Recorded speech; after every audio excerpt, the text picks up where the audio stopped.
கிறிஸ்துக்குள் பிரியமானவர்களே, கர்த்தரும் இரட்சகருமாய் இயேசு கிறிஸ்துவின் ஈடினிட் நாமத்தினாலே உங்கள் யாவருக்கும் என் அன்பின் வாழ்த்து தெரிவித்துள்ளேன்.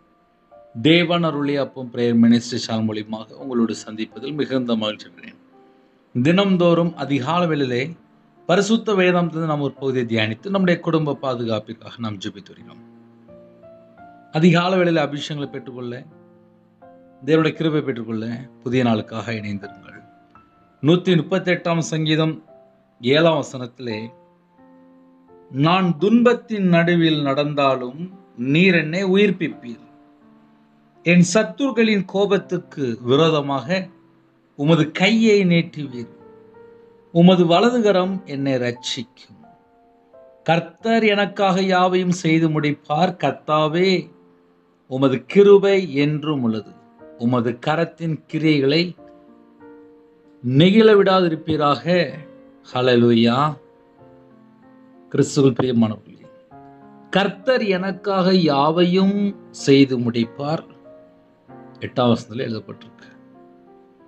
இன்னைக்கு செய்தி என்ன அப்படின்னா, நான் துன்பத்தின் நடுவில் நடந்தாலும்,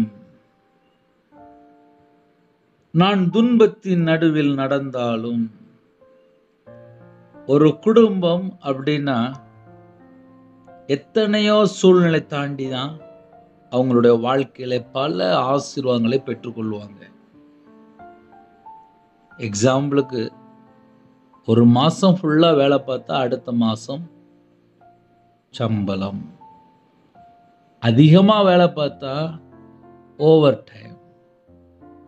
சொந்தமா பிசினஸ் பண்றேன், உண்மையா வேலை பார்க்க, எனக்கு கொடுக்கப்பட்ட எல்லா நேரத்திலையுமே நான் உண்மையா வேலை பார்க்க அப்படின்னா அதுக்கு ஒரு கிஃப்ட் உண்டு. கர்த்தருடைய பிள்ளைகளுக்கு ஒரு கிஃப்ட் உண்டு. ஐயா, என்னுடைய வாழ்க்கையில நான் ரொம்ப துன்பத்துல இருக்கேன், நான் ரொம்ப துன்பத்துல போயிட்டு இருக்கேன், எனக்கு ரொம்ப பிரச்சனையா இருக்கு, ரொம்ப வேதனையா இருக்கு, ரொம்ப பாடுகளா இருக்கு, ரொம்ப நெருக்கமா இருக்கு, ஒரே சஞ்சலமா இருக்கு, யார்கிட்ட போய் சொல்லி அளந்தெரியல, எனக்கு யார்கிட்ட போய் சொல்லி புலம்பன்னு தெரியல, எனக்கு யார்கிட்ட பேசினாலும் என் பிரச்சனை சொல்லும்போது அவங்க வருத்தப்பட்டுருவாங்க, அந்த அளவுக்கு எனக்கு ரொம்ப வியாகுலம் இருக்கு, நான் சொல்ல முடியாத அளவுக்கு தவிக்கிறேன் அப்படி ஒரு வேலை யாரா இருந்தால், நான் துன்பத்தின் நடுவில் நடந்தாலும். நிறைய குடும்பத்துல இப்படிலாம் இருக்கு, வெளியே தெரியாது. சில குடும்பத்துல சொல்லுவாங்க, சில குடும்பத்துல சொல்ல மாட்டாங்க, அவ்வளவுதான் வித்தியாசம். எனக்கு ஒரு ஜெப குறிப்பு வந்துச்சு. கடன் அதிகமா இருக்கு, கேட்டா கோடி கணக்குல அப்படின்னாங்க. உடனே அவங்களுக்கு ஆலோசனை கொடுத்துட்டு ஜெபிச்சுட்டு வச்சுட்டேன். அடுத்தாப்புல கொஞ்ச நேரம் கழிச்சு ஒரு ஜெப குறிப்பு வந்துச்சு, அவங்கள்ட்ட பேசினேன். நான் ஒரு ஆளுக்கு 3000 ரூபாய் கடன் கொடுக்க முடியாம இருக்கேன், எனக்கு கொஞ்சம் ஜெபம் பண்ணுங்களேன் அப்படின்னாங்க. அதுக்கு முந்தின ஒரு ஜெப குறிப்பு என்னன்னா கோடி கணக்குல கடன். அதுக்கு அடுத்த ஜெப குறிப்பு என்ன அப்படின்னா வெறும் 3000 ரூபாய். இவங்களுக்கு 3000 ரூபாய் கடன் பெருசா தெரியுது, அவங்களுக்கு கோடி கணக்குல இருக்க கடன் பெருசா தெரியுது. ஆனால் ஏதோ ஒரு பிரச்சனையில சில குடும்பங்கள் வாழ்ந்துட்டு இருப்பாங்க, கையில காசே இருக்காது, அவங்க வீட்டுல ஒரு பிரச்சனை, வீடு ஃபுல்லா சகல விதமான பொருள்களினாலும் ஆசீர்வாதங்களினாலும் நிரம்பி இருக்கு, ஆனா பிள்ளை மட்டும் இருக்காது. சில குடும்பத்துல சகல செழிப்பு இருக்கு, வீடு இருக்கு, சொந்த வீடு இருக்கு, கார் இருக்கு, பங்களா இருக்கு, சொத்து இருக்கு, வேலை இருக்கு, கவர்மெண்ட் ஸ்டாஃபா இருப்பாங்க, எல்லாம் இருக்கும். ஆனா பிள்ளைகளோட வாழ்க்கையில தடுமாற்றமா இருக்கு. பிள்ளைகளோட வாழ்க்கையில கர்த்தரை விட்டு தள்ளி போயிருப்பாங்க, வெளியே தெரியாது, ஆனா அம்மா அப்பாவுக்கு தெரியும் என் பிள்ளை இப்படிதான் இருக்கு. வெளியில பார்த்தா அந்த ஃபேமிலியை கண்டே பிடிக்க முடியாது. ஞாயிற்றுக்கிழமை பார்த்தா ஃபேமிலியா கார்ல சர்ச்சுக்கு போயிட்டு வந்துருவாங்க, எல்லாம் பெர்ஃபெக்டா நடக்கும். ஆனா பிள்ளைகளோட வாழ்க்கையிலே உள்ள காரியம் அம்மா அப்பாவுக்கு தெரியும். துன்பத்தின் நடுவிலே எந்தெந்த குடும்பம் இருக்குன்னு சொல்லி ஒரு பெரிய லிஸ்ட் எடுத்தா அது ஏகப்பட்ட குடும்பம் வரும். திருமணம் முடிஞ்சிருக்கும், பிள்ளைகளுக்கு ஒரு நல்ல வாழ்க்கை இருக்காது. பையனுக்கு கல்யாணம் முடிஞ்சிருக்கும், அவங்க எதிர்பார்த்த அளவுக்கு அந்த மருமகள் அப்படின்னா ஒரு கேள்வியா இருக்கும். ஏன்னா இவங்க பல டைப்ல எதிர்பார்க்குறாங்க. நகை வேணும், பொருள் வேணும், பணம் வேணும், சொத்து வேணும், இன்னுமா நிறைய வேணும், கார் வேணும், எல்லாம் வேணும். ஒருவேளை வரக்கூடிய கொஞ்சம் கம்மியா இருந்துச்சு அப்படின்னா உடனே நாங்க ஒரு வருஷம் முன்னாடி அப்படிம்பாங்க. மெதுவா கதையை எழுப்பாங்க. என்னன்னு கேட்டா இன்னும் கொஞ்சம் வேணும் அப்படிம்பாங்க. அந்த பிள்ளை பார்த்தா வீட்டை நம்பி வந்திருக்கும். நிறைய குடும்பத்துல இப்ப அப்படித்தான் போயிட்டு இருக்கு. ஏன் துன்பம் வரும்னு சொல்லி கேட்டா வீட்டுக்கு வந்த மருமகளை தான் மகளை போல பார்க்க மாட்டாங்க. அதுக்கப்புறம் கொஞ்ச நாள் கழிச்சு பார்த்தா வீட்டாரே சத்துருஞ்சது போல அந்த மருமக பாப்பா. லாஸ்ட் பையனை மட்டும் லைட்டா பிரிச்சு அப்படியே கூட்டு போயிடுவா. அப்புறம் பார்த்தா அந்த வீடு பார்த்தா காலியாயிரும். என்னன்னு சொல்லி கேட்டா ஃபர்ஸ்ட் வரும்போது கொண்டா கொண்டா கொண்டா கொண்டான்னு சொல்லி கேட்டு கேட்டு வாங்குவாங்க. அந்த பிள்ளை எல்லாம் கொடுத்துட்டு வீட்டுல வரும். லாஸ்ட் பையனை மட்டும் கூட்டு போயிடும். அப்புறம் அம்மா அப்பாவுக்கு ஒரே துன்பமா மாறிடும், ஒரே வேதனையா மாறிடும். என்ன காரணம் சொல்லி கேட்டா கொண்டா கொண்டா தான்னு சொல்லி கேட்டாங்கல்ல, அப்படிப்பட்ட வந்த மருமக தான் அழகா பிரிச்சு கூட்டு போயிடுவாங்க. அதனால நிறைய குடும்பத்துல இந்த துன்பம் ஏன் வருது, பிரச்சனை ஏன் வருது அப்படின்னா தீமை மட்டுமே செய்வாங்க. தீமை செஞ்சா வீட்டு வாசப்படில பாவம் படுத்துடும். பாவம் படுத்துடுச்சு அப்படின்னா அந்த வீட்டுல எப்படி ஆசீர்வாதம் வரும்? துன்பம் தான் வீட்டுக்குள்ள வரும். இந்த துன்பம் ஏன் வருது, எங்கேருந்து வருது, எப்படி வருதுன்னு சொல்லி பைபிள்ல நிறைய வசனம் நிறைய மெத்தல எழுதப்பட்டிருக்கு. ஒரு குடும்பத்துல கர்த்தருக்கு பிரியமில்லாமல் தள்ளி போனால் ஆட்டோமேட்டிக்கா துன்பம் வந்துடும்.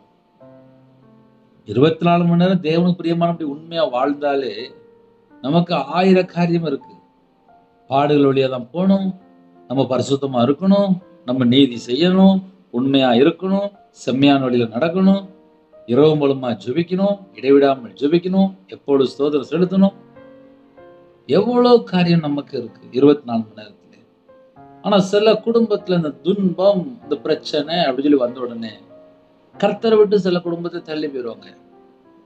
ஆனா தாவீதின் சங்கீதத்திலே நான் துன்பத்தின் நடுவில் நடந்தாலும் இழுக்கிறார்.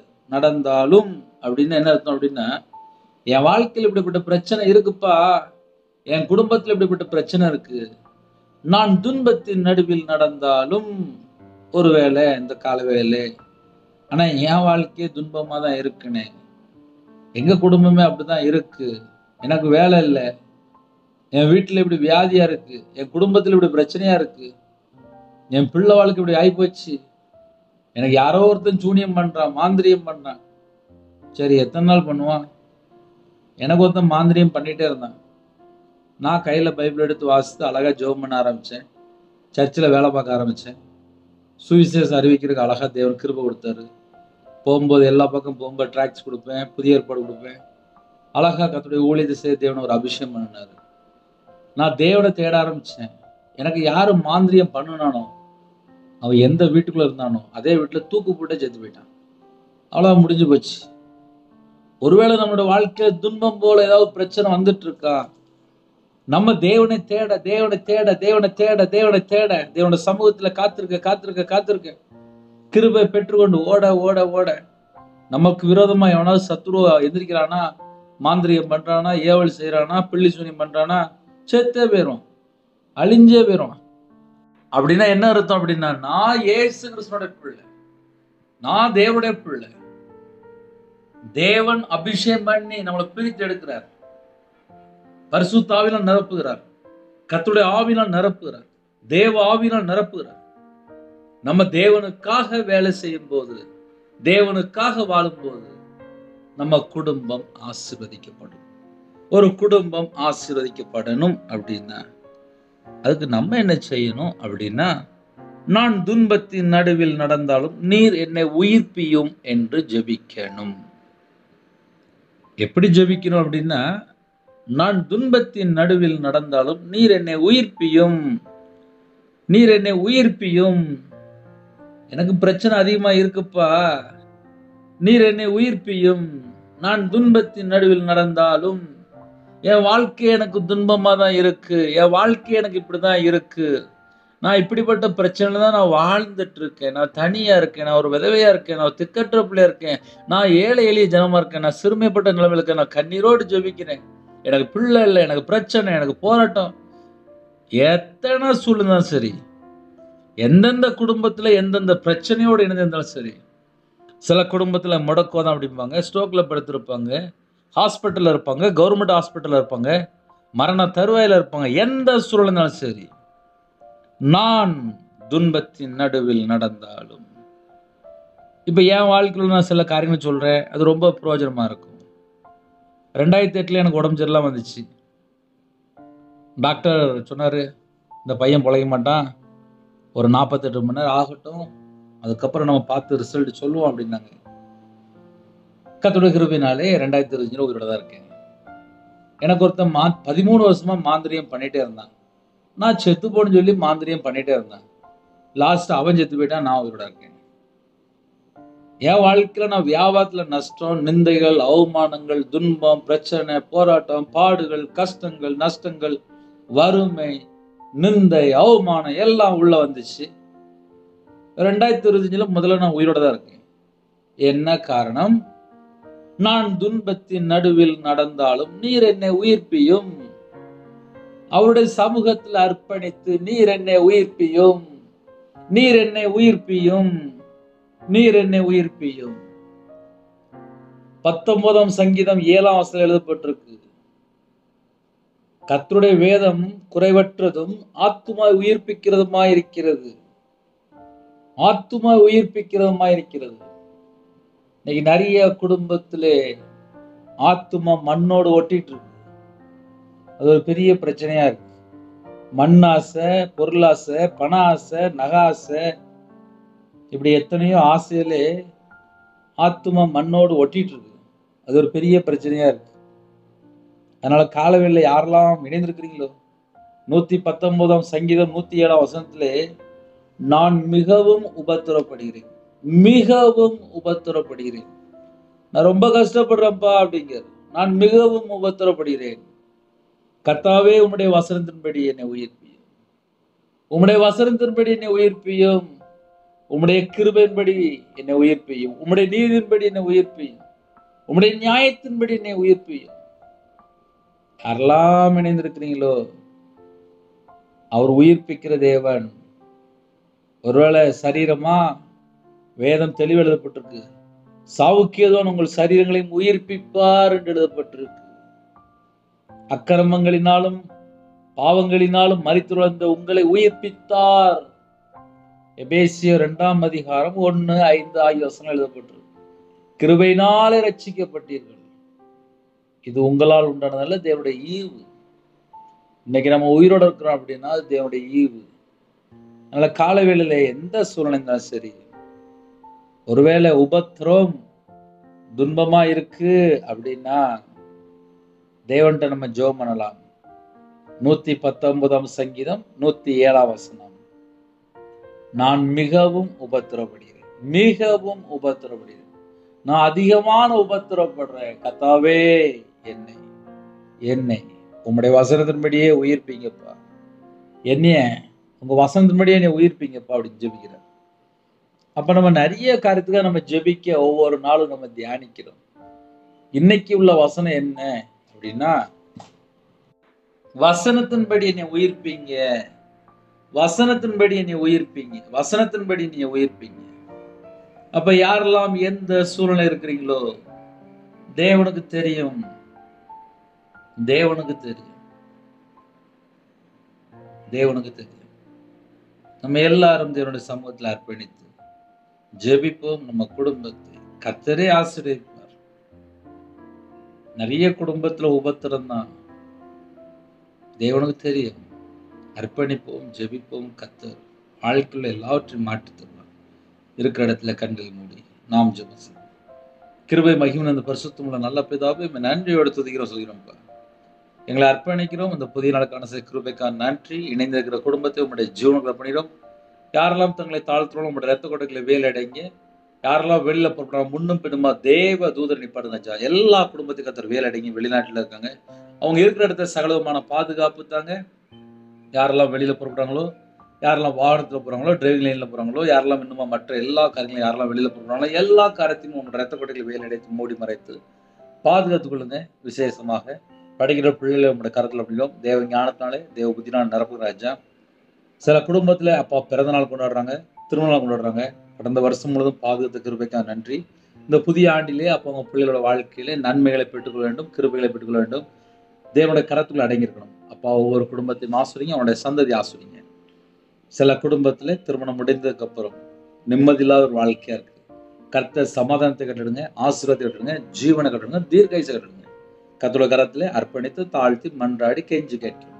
இந்த நாளிலும் தேவ சித்தம் செய்ய எங்களை அர்ப்பணிக்கிறோம். பிதாவுக்கு பிரியமான வாழ அர்ப்பணிக்கிறோம். உமக்கு பிரியமில்லா எந்த இடத்துக்கு நாங்கள் போகக்கூட வரக்கூட கர்த்தர் வேலை அடைங்க. காலவேளையில கற்பதிங்க ஜெபிக்கிறாங்க, கர்த்தர் மனமருங்க.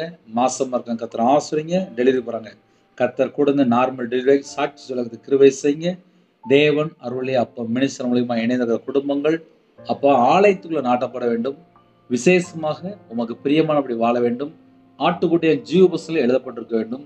யாரெல்லாம் இணைந்திருக்காங்களோ தீட்டு அப்பா பொய்யான காரியங்கள், அருவருப்பான காரியங்கள், எந்த காரியம் கர்த்தர் பிரியமில்லாமல் இருக்கோ அது எல்லாவற்றையும் மன்னித்து உங்களோட ரத்தத்தினால கழுவி சுத்திகரித்து விசேஷமா அந்த நாளிலும் அப்பா ஜீவ புஸ்தகத்தில் எழுந்த ராஜா. ஒவ்வொரு குடும்பத்தையும் உங்களுடைய ஜீவன்கள் அர்ப்பணிக்கிறோம். கல்வாரி அன்பினால் நிரப்புங்க. எங்களுக்கு ஜீவனை தந்தீங்க. இன்றும் பிதானிடத்துல பரிந்து பேசி கொண்டிருக்கிறீங்க. உங்க கிருபையினால் நிரப்புங்க அப்பா. விசேஷமா உங்களுடைய பிரசனத்தினால் மூடுங்க. உங்களுடைய வல்லமையினால் நிரப்புங்க. ஜெப அபிஷேகம் தாங்க, தியானிக்கிற அபிஷேகம் தாங்க, துதிக்கிற அபிஷேகம் தாங்க, பரிசுத்தனால் நிரப்புங்க, அக்னி அபிஷேகத்தால் நிரப்புங்க, ஆவிக்குரிய 9 கனிகளால் நிரப்புங்க. அப்பா நிரப்பப்பட்ட பாத்திரமா மாறட்டும். எல்லா குடும்பத்தையும் அப்பா அவனுடைய சிரசின் மேலே கைகளை அப்பா வைத்து ஆசீர்வதிங்க ராஜா. பிதா குமார பரிசுத்த நாமத்துல முத்திரை போட்டு ஆசீர்வதிங்க. எல்லா தடையெல்லாம் நீக்கி ஆசீர்வதிங்க. இயேசு கிறிஸ்து நாமத்துல வானத்தோடு ராஜா சிங்காசனத்து பலனை திறந்து ஆசீர்வதிங்க ராஜா. அவனோட அப்பத்தையும் தண்ணி ஆசிரிச்சு ராஜா. எல்லா குடும்பத்தையும் கற்று பொருட்படுத்த நாளிலும் எல்லாரையும் வேல் அடைத்து ஆசிரிங்க. யாரெல்லாம் என்னென்ன தேவைக்கா ஜெபினாலும் எல்லா தேவையில கற்று சந்தி ராஜா. ஆலயத்துக்கு யாரெல்லாம் பொருட்படுறாலும் எல்லா குடும்பத்தையும் கற்று வேல் அடைத்து பாதுகாத்து அப்பா அவங்க பிள்ளைகள் ஆசிரிங்க. சகல விதமான அப்பா விசேஷமா நன்மைகளை பெற்றுக்கொள்ளணும். இந்த நாளிலும் உங்க பிள்ளைகளை பரிசுத்தப்படுத்தி ஆசிரிங்க. எந்த நாட்டுக்குள்ளே எந்த சூழ்நிலை கண்ணீரோடு இருக்கிறாங்களோ அப்பா, கடன் பிரச்சனை இருக்காங்களோ, குடும்ப பிரச்சனை இருக்காங்களோ, வாழ்க்கையில என்னென்ன பிரச்சனை உபத்திரத்தில் இருக்காங்களோ எல்லா துன்பத்தையும் எல்லாம் மாற்றுங்க. எல்லா வியாகுலத்தையும் எல்லாம் மாற்றுங்க.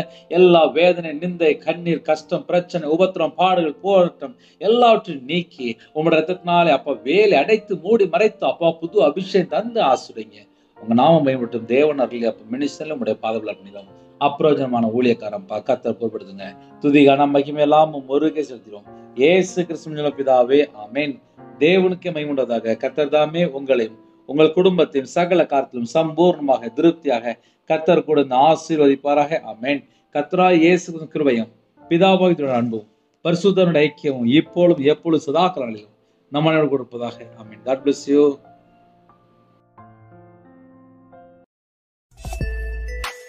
Thanks for watching. Please subscribe our channel. Click the like and share. Click the bell. God bless you.